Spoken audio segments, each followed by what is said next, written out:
Welcome to the latest episode of Five on the Floor on the Five Reasons Sports Network. Thanks for joining us on your favorite podcast app on Apple Podcasts. On Android, we recommend Spotify. Also, check out Off the Floor. That's our Discord server, $2.99 per month. Link right here in the description. Bypass the Apple upcharge. You're like, nobody's talking Heat these days. They are there.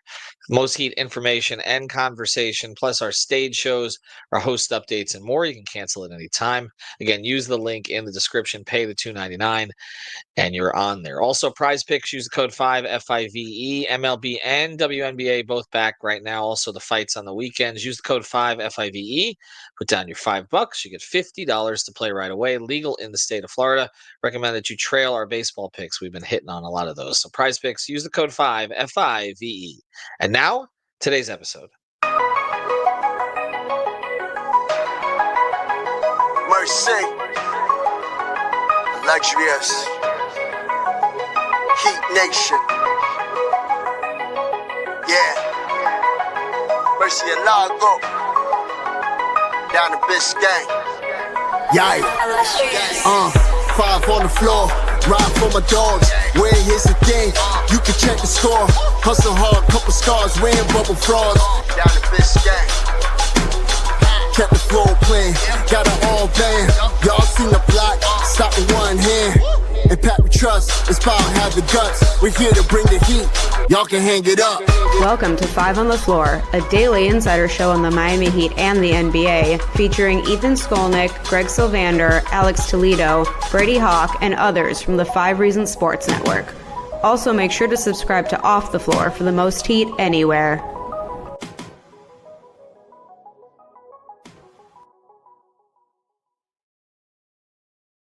Hi, welcome back to Five on the Floor. Here's today's floor plan of Ethan Skolnick. You can follow me at Ethan J. Skolnick at 5 Reasons Sports. I got Brady Hawk.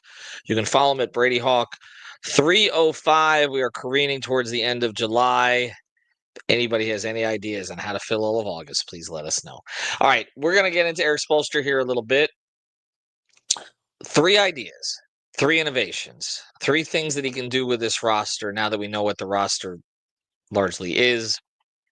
I know there could be changes prior to training camp, but we're operating under the premise that there are not going to be, at least not any significant ones, after, of course, the additions of Norm Powell, also of Simone Fontecchio, and that's pretty much it, right? Like we're looking at, and of course, Kasparis, but we're not expecting him to play a ton this season. Let's get into innovations that Spoelstra can use to freshen this thing up a little bit because it has gotten stale, specifically on the offensive end. Now, one of the things he's leaned into a lot in recent years, Brady, has been the DHO between Bam and Duncan. We should run a funeral service for the DHO between Bam and Duncan. We will not be seeing that anymore, so that's something that's sort of taken out of the repertoire here.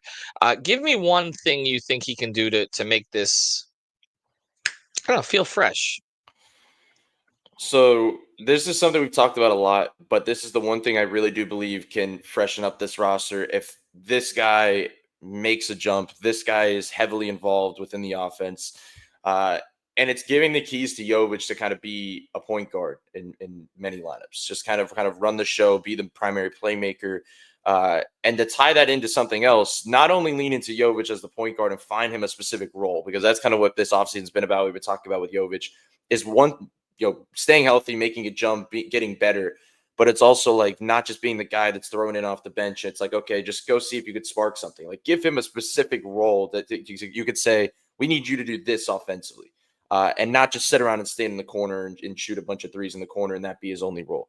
With that said about the point guard thing, I think it's also leaning into finally the Yovic Bamware thing. Like we saw it a little bit. I think it was that Orlando game last year where we saw it and it looked good. It like had like some flashes. And I just think when we talk about kind of rejuvenating the roster a little bit, there's some fun ways I think they could balance out that lineup and just like find ways to spark some things. If you have Yovic, Bam, and Ware in the front court, and you could have the flexibility to just throw Herro and Powell out there just for fun, just to see what happens offensively. Like there's some firepower out there.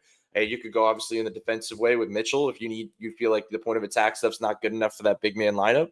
I just think it's going to be a lot on trying to find the right lineups for Yovic. I really do believe that. I know he's not like top 3 player on this team that they're trying to like, you come into a season and say, okay, we want this guy here, but I think he's really important for this team this season in terms of the trajectory. So I would just think the one innovation I'd like to see is like them just figure something out for him, and specifically more than the lineup thing. It's just like let him play point guard. Like I know they have Davion Mitchell. Yeah. I know they have two ball handlers, and Herro and Powell are going to be their main scorers. But let him be himself. Let him set the other guys up. Let him get 2 feet in the paint and kick out. Just like let him run the break and be a playmaker. Just I'd like to see point Yovic this year. Well, we may see a little of it in Eurobasket, right? We don't know how that roster is going to look. It's hard to gauge it off his last experience Yeah. internationally because he got hurt right before he went out there. I know Spoelstra has challenged him. He did so publicly when we were out in Vegas to to really perform well there and to make himself a key factor on that team, playing for what Spoelstra called a demanding coach. So we'll see if he's used in that regard that way. I think most of us are in agreement on this, that it's time to just see what you have with Jovic. Now, I was interested that when I asked Spo about finding a regular role for him, he said, well, he was before he got hurt last year. But that regular role wasn't necessarily what you're talking about, right? Like he was coming off the bench, he was sparking them, but it wasn't really tailored necessarily to his skill set.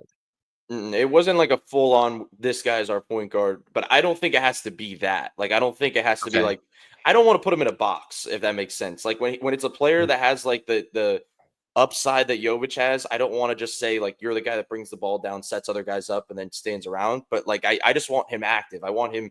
I think the role that he was talking about is kind of the one we talked about, the pocket of the season where it was Herro, Jovic, and where they would come in Mm, together and they were just those 3 were heavily involved in the offense, and there was just clicking. It was like the Jovic Ware pick and roll stuff was working. Jovic was kind of hitting at a decent percentage from 3 at that point in the season. There was a certain game, I can't remember exactly what team they were playing, but it was the game where Herro and Jovic both had like I think Herro had 30 and Jovic had like 23 mm. or and they were just playing off each other really well, where it was just them just balancing off, and both of them were getting 2 feet in the paint and kicking out. And it's like I think that's kind of what Spo sees as his role, is like when Jovic gets a little bit of confidence, like when he's first of all, the health is the biggest thing because he looks like a different Yeah. player. Obviously, I think any player looks different when they're healthy, but he definitely has an extra step to him when he has that full health bar. But I would just like to see that specifically is like adding in more point guard reps, adding in more big lineup stuff. But like 100%, I just want him to be heavily involved in the offense because like when it's like Davion Mitchell's going to be a big part of the offense because he's going to have the ball in his hands because he was good at it last year. But I'd like to see a little bit more where it's like Jovic getting downhill stuff and all. Like Davion's able to get downhill against small guards, and he was physical and he was able to finish at the rim at a high level. But it's like if you're bringing out a 4-man or a 3-man out onto the perimeter that maybe is not as versatile as maybe some other teams, and you have Jovic that's able to get downhill on them, it just changes a lot of the trajectories of the offense, and that's kind of where the innovation kicks in. It's sort of like structured structured chaos a little bit. Like you giving him kind of a diet of things that you want him to do and then letting him play freely out of it. I think that's why some of the guys on this team like playing with him because it feels like a little more free flowing basketball. And I think Tyler in particular benefits from that, as opposed to like I said, putting him with guys in a box. And then Tyler's very easy to find, and then you start getting the doubles and all of that. If Jovic can create a little bit of sort of confusion, just because, like you said, he's a different kind of player, that may bend the defense a little bit more in a different way. All right, let's get to number 2. What would be another innovation that Spoelstra could use?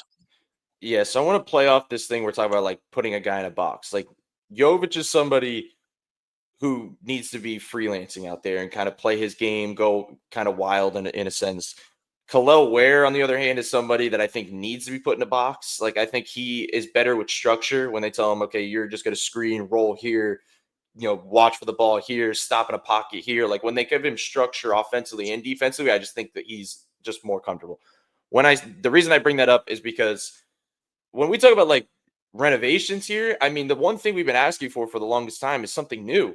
And they have that. They brought in Norman Powell. And in a sense, if Andrew Wiggins is on the roster, to me, that's something that they could build off of. That's something at least new. No matter how you feel about the way it ended after his injury and how he just wasn't, extremely aggressive at certain pockets, he's something new to add into certain lineups, to certain offensive builds. And the reason I brought up the freelancing / in the box thing is like I wonder how they're going to treat these two guys. Like, like where do they think they fit best? Because in my head, when I first think about it, I kind of think Norman Powell's more the freelancing. I don't want to put him in the box guy because I want him to kind of be able to fill in for some of the things Tyler does, get him a bunch of threes, still get downhill and work the floater that he's been good at in LA. And then I think on the flip side of Andrew Wiggins, and last year I felt like we were all pushing the freelancing thing because it was like, okay, we don't want you to fill Jimmy's shoes. We don't want you to be that guy, but we still need you to be offensively aggressive. And I look at it this year where it's almost like maybe Golden State Wiggins, where you want to put him in a box, where you want to say, right. I want you to play this role, play out of the corner, play the cuts, but if we need a mid-post insertion, we'll put you here. But it's like simplifying his role in a way where he doesn't have to be out of his comfort zone, where it's like, okay, I have to put up 17 shots in this game to kind of be competitive. That's not him. I think we saw that last year, even when he had his, big quarters where he'd go on a run. Yeah, he could get into a flow state, no doubt about it. But it's like, but telling him for a full game to go out there and lead the team in shots like that, I just don't see that being him specifically. So I just think that's an interesting conversation, is like, what guys on the roster would you rather be putting in a box and who you wouldn't? And I just feel like Andrew Wiggins was one of those that popped out to me. But I think about Norman Powell as a guy that he's the real guy that can like be a difference maker on this roster, feel different, the locker room feel different, something new, like the bounce off Tyler, the bounce off Bam after losing Duncan, because he's just like a different version of Duncan, obviously, because he has more on-ball ability. I'm just curious to see how they treat their role specifically, because that's what can jump this specifically. Yeah, and I think we know that they're going to start together. I don't think there's any question about that at this point, and we know that they're going to close together, Powell and Wiggins. And I was curious for your opinion on this before we move forward on it, because I just did an episode with Gio about this, where he and I both feel that they have 4 regular closers, and then the 5th is going to be variable.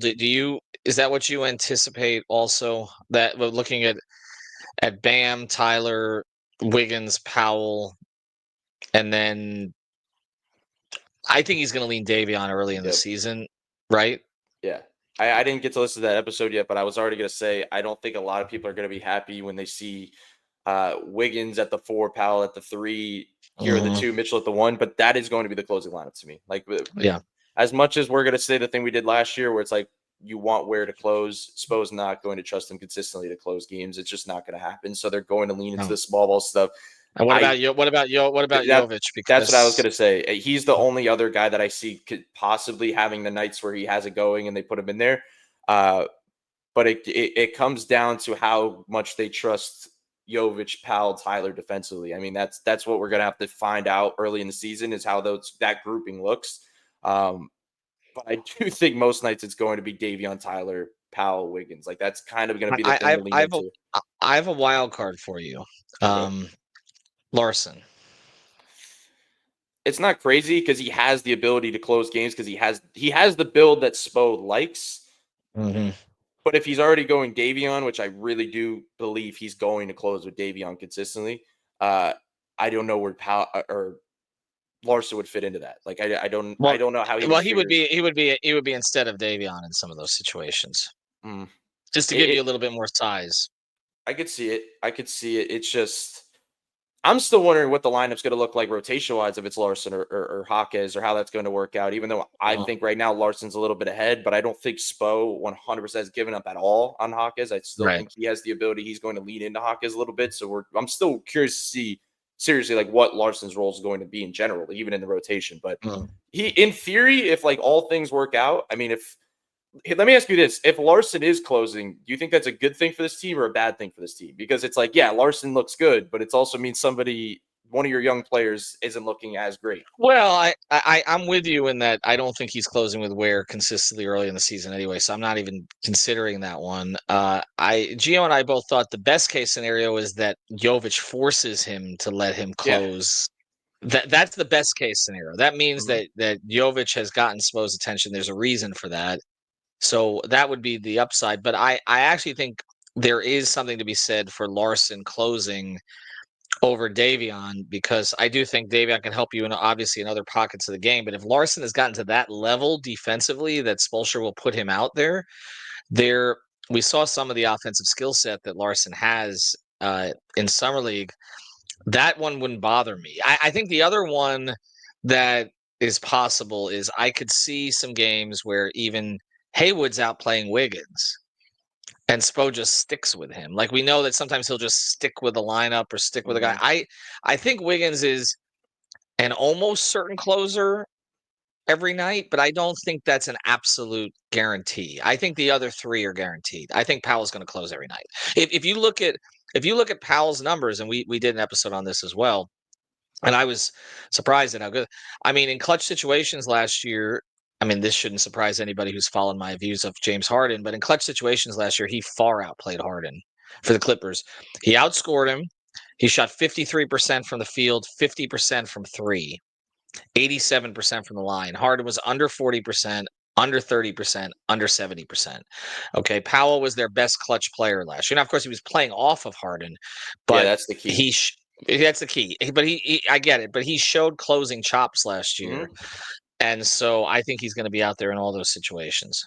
And it almost makes you think, though, like, because the reason I said he was playing off him is like, it makes you think of how they're going to deal with their closing lineup stuff, where it's like Yovic almost does make. I'm not saying Yovic is hard in here, but like you adding like a playmaker on the ball that could set up Powell, because it wasn't like in LA, it wasn't late in the game Powell just like running pick and rolls to death, and he's just like taking over in the fourth quarter. Like, yes, he can have those moments, but it's a lot of like there's a tension on this side of the court, which I think is going to be Tyler Herro. Like, it's going to be Tyler. I really do believe. I remember I said this with Bam a few years ago, but I think the one thing we're going to see a jump in from Tyler is his playmaking. And we've already seen it, but I think it's going to be more, not like the assist numbers going up, but the level of playmaking, just because he's going to have the attention and better players on the weak side than he did, obviously, this last season.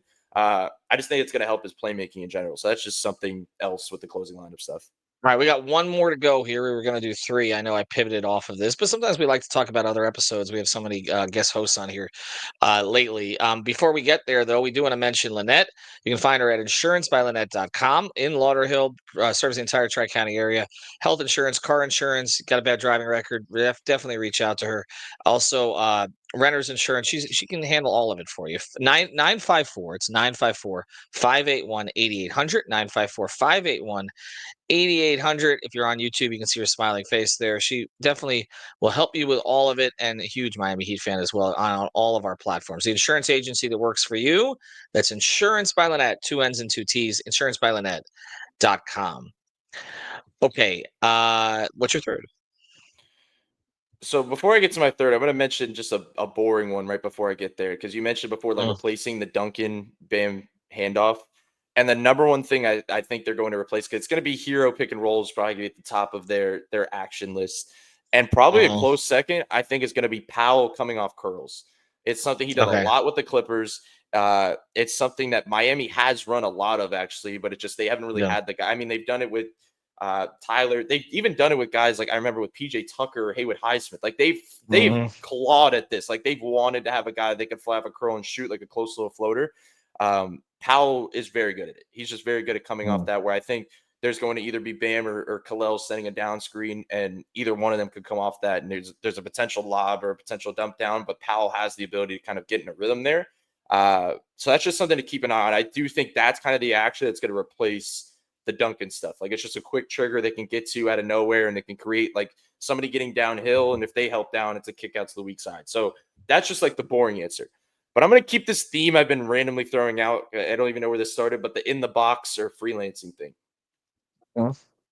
I think Tyler Herro, with the situation, not only with the roster, but with the situation he's in with the contract, with trying to make decisions and figure out what he's worth and all this stuff. I want the beginning of this season, because last year we came in, it was like, okay, you're playing next to Terry, you're going to play threes and layups, you're going to do this, we're going to kind of change your game. I want to see them come into the season and say, Tyler, go be Tyler. Like, shoot mid ranges, do what you do, get to the floater, try to still get to the line and gets layups. I think it worked 100%. I still want to see a bunch of threes, but I think there was times last season, and we saw it gradually change as the season went on, because as it went on, it was like he leaned a little bit away from it, but it's natural because he's seeing so much attention. He's seeing guys, fly at him in the 3-point line. He's almost forced to it, and he's a really good mid-range shooter. It's just that, we're in a league right now where it doesn't work. But the reason I look around the league at the past champions, and it kind of did just work. I'm not saying Tyler Shea Gilgeous-Alexander or the Heat are going to be the Thunder, but they were working off of that type of offense where they were allowed to shoot mid ranges, and they were kind of just a freelancing offense based off their best player. I do think in a lot of ways I want to see Tyler lean into that. Like, let's see what Tyler is, because I think we all know what Tyler is, and that's why the contract thing is weird. It's not like he's proving himself. Like, we know what Tyler Herro is. But I'm just curious when I think about guys like putting in a box or letting just go freely. I'd rather this season specifically not see Tyler in a box where it's layups and threes. I'd just rather him and Powell, like when this offense has been such a weird state over the last few years that I'd almost rather just let Tyler and Powell just go and then dial back from there. Like, just make minor tweaks from there and say, okay, well, let's dial this part of your offense back. Let's dial this part back. But just let them go full throttle for the first 10 to 15 games of the season and then see where your offense is. I'm with you on this. I think that we're at a point now in the NBA where defensives are starting to adjust to this offensive transformation, which was analytically based, right? To the threes and layups, threes and dunks, where now it's like, okay, take the best shot that's available and open. And I don't want him thinking too much. I feel like he's better when he's not, when he's just sort of playing. Now, sometimes, like a couple of shots he took late in games last year, you're like, well, we'd rather you think there. But I'm with you for the majority of the game. I really think so much of the season, people are going to focus on the Bam Ware thing, and I get it. And they have to figure out a way to make that work. But as far as this season's success goes, and I've talked about the young players and the importance of seeing some of them pop and Yovic, but so much of this season's success is just going to be based on how Herro and Powell click. That's really it. Like, if they have chemistry together, if you look at the 16-17 season, why did they go on a 30-11 run? Because Dragic and Waiters found something. That's really why. Like, you can talk about the rest of it, and they had James Johnson, they had Whiteside, they had a pretty average team. Okay, very average team, which is why they ended up at 500, but they did it in a weird way. But it was just that Dragic and Waiters were just playing drive and kick. That's it. They literally drove that to a 30-11 record in the second half of the season, which some people were upset about. They ended up drafting Bam anyway. But that is what this is going to be about this year in terms of their win-loss record, I think. Not in terms of their future success, but their win-loss record is, do Herro and Powell find that chemistry together? And because when you have a backcourt that really works, that really clicks, it drives everything else. Okay, and so that's, the ball's going to be in their hands a lot. Powell does not seem like a hard guy to play with. And so I think that I really do think it's going to work. It's not traditional necessarily, but it's kind of traditional in the modern NBA sense. Like, you don't really have a true point, but you have two guys who can both handle the ball, both can play in a variety of actions. They're players. Okay, they're players. Like, that's really what it is. And so I feel like he's got to let them be players to a certain degree, and it's and then, like I said, Wiggins is kind of playing off of them. I would not be initiating forcing actions with Wiggins as the primary. I wouldn't. I feel like going back to that kind of Golden State thing, and I'm not saying that these guys are Curry and Clay, but let them play like Curry and Clay, right? I mean, here's my final thing on it is, we didn't mention Bam and Ware, which is kind of one of the I mean, it's hard to be super innovative with it. It's just them kind of developing and figuring out where it goes. But the reason I think it's interesting, the Herro Powell thing, is like the only way to really be innovative and take that Bam Ware thing to the next level is having a strong backcourt, like a strong scoring backcourt. The reason why I think it looked a little spotty at times last season is because it got down to the shot clock and it's Bam or Ware like having to throw up a short floater or a short mid-range because everything else breaks down. If you have two strong scorers in Tyler and Powell that are able to kind of do some things offensively and work off that, the Bam Ware thing does not look as clunky at all. Like that's why I think the backcourt is kind of so crucial here. So in a lot of ways, it's not really Bam and Ware unlocking it. It's like the lineups unlocking it. And then that's when I think Bam and Ware together can kind of really kind of take off and click. All right, so those are some innovations we'd like to see Spoelstra make. It is July 29th as we record this. We'll see if we have the same ones in. We're 2 months away, basically 2 months away from media day. So we're rounding the corner. I've got some really talk about innovations. I got some ideas to get us through August. I got some ideas. I don't think they're as good as the ones we just suggested, though. All right, thanks to our sponsors, insurancebylinet.com, Prize Picks. Use the code FIVE. How about like the 31 most frustrating players in Heat history? We just do a different one every day, or we just do Whiteside. Have a good day, everybody.